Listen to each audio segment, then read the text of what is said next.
और जब मुनाफिक और वो लोग जिनके दिलों में बीमारी थी कहने लगे कि अल्लाह और उसके रसूल ने तो हमसे महज धोखे का वादा किया था, और जब उनमें से एक जमात कहती थी कि ए अहले यस्रिब, यहां तुम्हारे ठहरने का मकाम नहीं तो लौट चलो,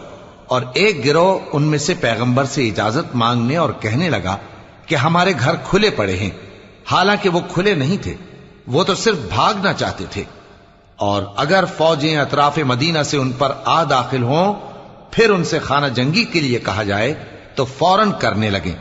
और उसके लिए बहुत कम तवक्कुफ करें, हालांकि पहले अल्लाह से इकरार कर चुके थे कि पीठ नहीं फेरेंगे।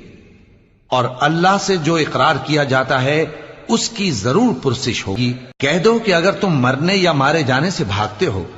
तो भागना तुमको फायदा नहीं देगा, और उस सूरत में तुम बहुत ही कम फायदा उठाओगे। कह दो कि अगर अल्लाह तुम्हारे साथ बुराई का इरादा करे तो कौन